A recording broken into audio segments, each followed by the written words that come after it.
Stéphanie, pressée après avoir terminé son repas, avait un besoin urgent d'aller aux toilettes. Elle demanda donc à la serveuse où elle se trouvait et fut dirigée vers l'endroit. Cependant, en arrivant, elle constata que les toilettes étaient déjà occupées par un autre client. Ne pouvant plus se retenir, elle aperçut une porte battante menant à la cuisine. Curieuse, elle jeta un coup d'œil à travers la porte, mais ce qu'elle vit la laissa perplexe. Elle décida alors d'entrer dans la cuisine, et ce qu'elle y découvrit la choqua profondément, au point de lui donner envie de vomir. Tout était sale et repoussant.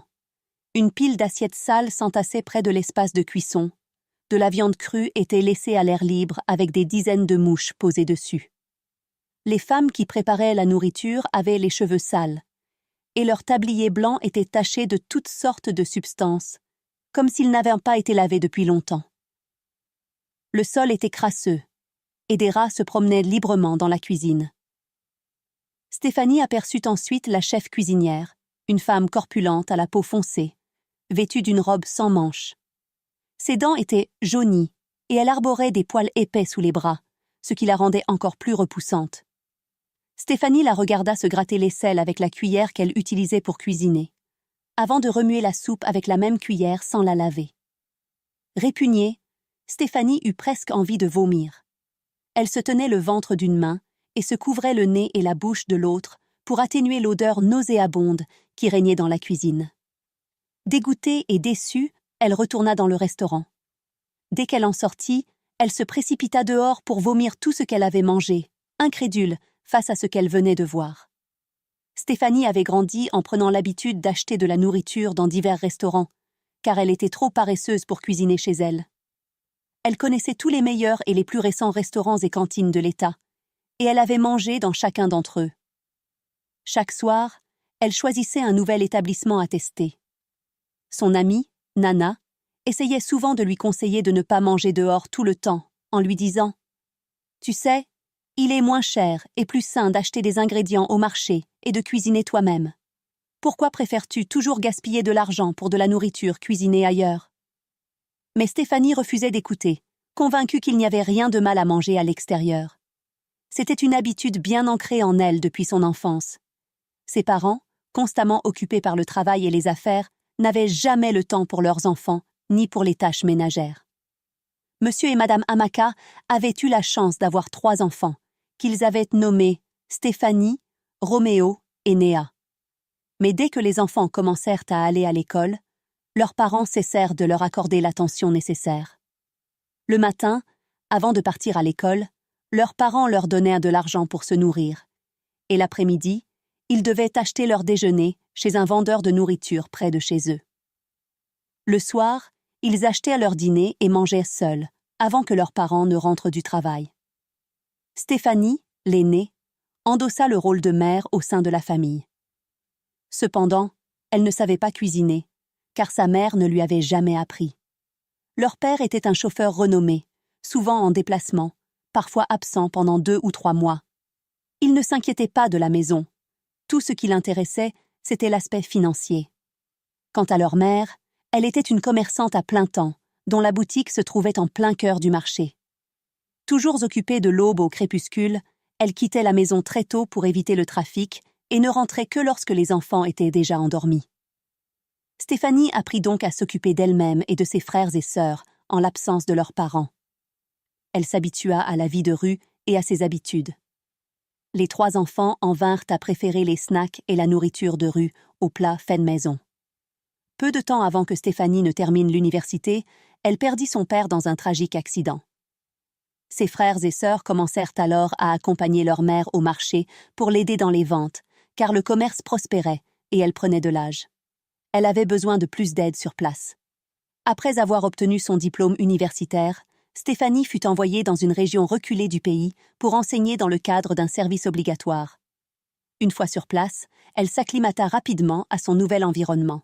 C'est dans ce nouvel environnement qu'elle rencontra Nana, également diplômée, qui avait été affectée pour enseigner dans la même école que Stéphanie. Elles devinrent proches et commencèrent à vivre ensemble comme des sœurs. Cependant, contrairement à Stéphanie, Nana n'achetait presque jamais de nourriture à l'extérieur.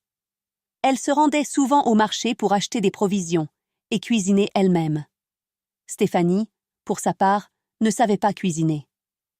Dès qu'elle s'installa dans son nouvel environnement, Stéphanie se mit à explorer les alentours à la recherche de vendeurs de nourriture de rue et de restaurants, voulant découvrir ceux qui proposaient des repas abordables et savoureux. Chaque jour, elle mangeait dans un restaurant différent pour tester leurs plats. Nana remarqua que Stéphanie n'acheta ni casserole ni assiette pour cuisiner à la maison, et elle trouva étrange que Stéphanie préfère toujours manger dehors au lieu de cuisiner. Un jour, Nana lui dit « Tu sais, il est plus sûr et moins cher d'acheter des ingrédients au marché et de cuisiner toi-même. Pourquoi préfères-tu gaspiller ton argent en achetant de la nourriture préparée à l'extérieur ?» Mais Stéphanie se vexa et lui répondit sèchement « Est-ce ton argent? Est-ce que je t'ai déjà demandé de l'argent? En quoi mes choix de vie te concernent-ils » Nana, se sentant intrusive, s'excusa et lui expliqua qu'elle cherchait simplement à veiller sur elle. Pourtant, malgré tous les conseils de Nana, Stéphanie ne changea pas son habitude d'acheter et de consommer de la nourriture à l'extérieur. Un beau jour, alors que Stéphanie et Nana rentrèrent du travail, un jeune homme très séduisant et riche s'approcha d'elle. « Bonjour, bon après-midi. Je m'appelle Roméo, » dit-il. Il demanda à parler en privé avec Stéphanie et lui confia qu'il l'aimait bien. Ils échangèrent leurs numéros et commencèrent à discuter régulièrement au téléphone. Roméo était un homme d'affaires prospère, possédant de nombreuses succursales dans le pays. Il emmenait souvent Stéphanie dans des restaurants chics et coûteux, et il ne fallut pas longtemps pour qu'elle tombe amoureuse de lui. Un jour, Roméo décida de rendre visite à Stéphanie chez elle. Elle l'accueillit chaleureusement et lui offrit une boisson. Alors qu'ils discutaient, le ventre de Roméo commença à gargouiller et il confia à Stéphanie qu'il avait très faim. Il lui demanda de lui préparer un repas pour goûter à sa cuisine. Il proposa même de l'accompagner au marché pour acheter des ingrédients.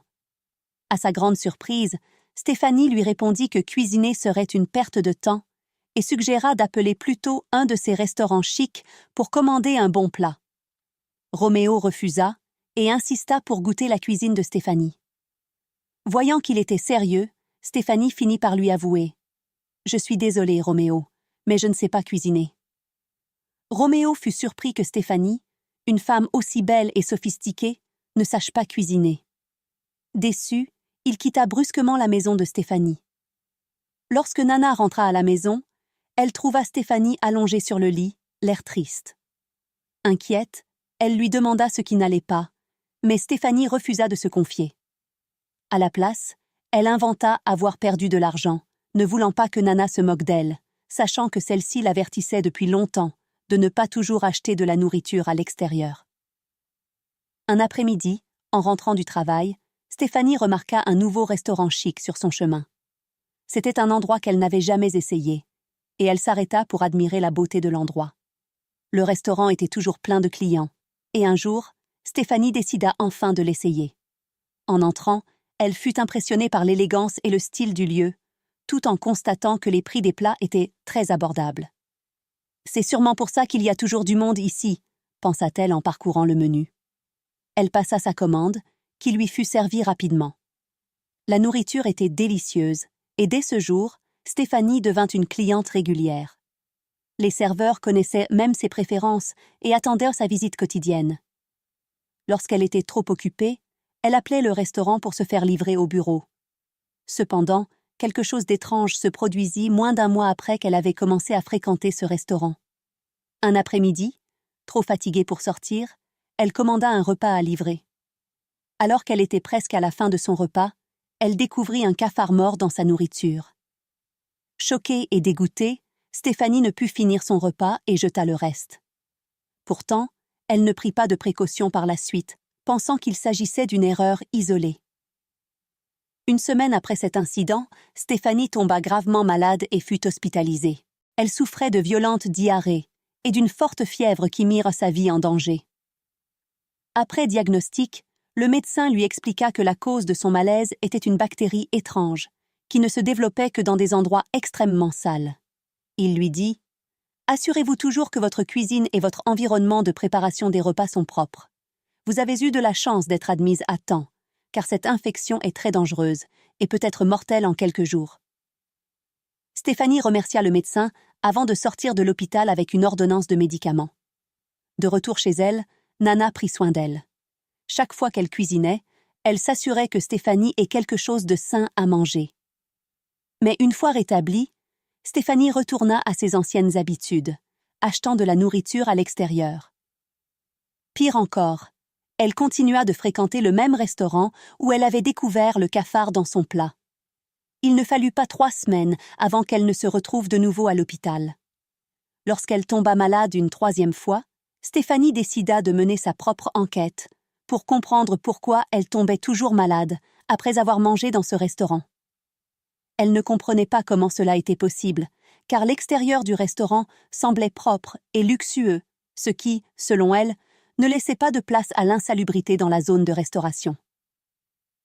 Un week-end, Stéphanie se rendit au restaurant dans l'après-midi. Elle commanda son plat habituel, mais cette fois, elle prit son temps pour observer chaque portion de riz qu'elle mettait dans sa bouche afin de s'assurer qu'il n'était pas contaminé.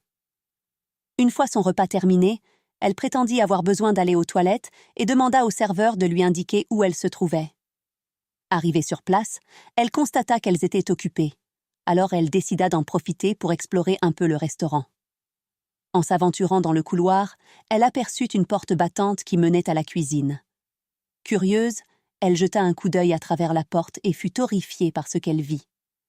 Des piles d'assiettes sales s'entassaient près de l'espace de cuisson. De la viande crue était laissée à l'air libre, couverte de mouches.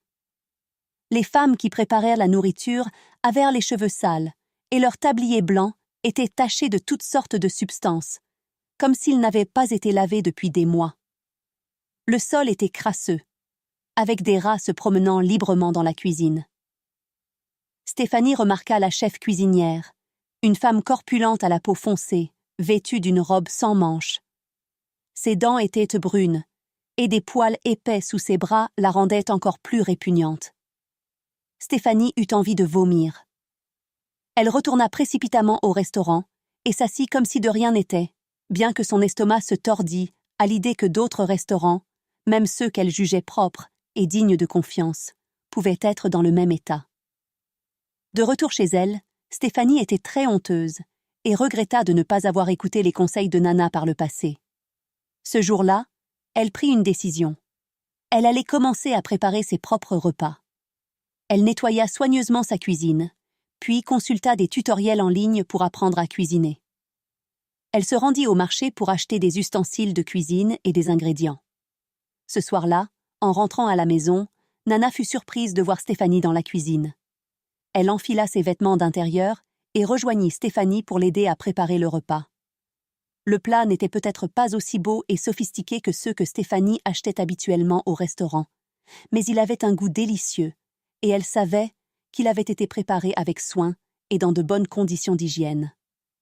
Stéphanie continua d'apprendre à cuisiner, à la fois grâce à l'Internet et aux conseils de Nana. Elle cessa de manger dehors et commença à apporter ses propres repas au travail. Ses collègues furent étonnés de la voir apporter son déjeuner, et parfois, ils se joignaient même à elle pour partager le repas. Un jour, Roméo revint et s'excusa pour l'avoir quittée brusquement, après avoir découvert qu'elle ne savait pas cuisiner. Au lieu de l'encourager et de la soutenir dans la bonne direction, il avait choisi de partir. Ils réglèrent leurs différends et se marièrent quelques mois plus tard. La leçon morale de cette histoire nous rappelle que tout n'est pas aussi propre qu'il y paraît. Prenez le temps de vérifier l'endroit où la nourriture que vous achetez est préparée, peu importe votre emploi du temps chargé. Il est également essentiel de consacrer du temps à vos enfants. Lorsque vous aimez quelqu'un, ayez toujours son intérêt à cœur. Ne vous éloignez pas simplement à cause d'un défaut qui vous déplaît. Cherchez plutôt à voir s'il est prêt à s'améliorer ou à changer.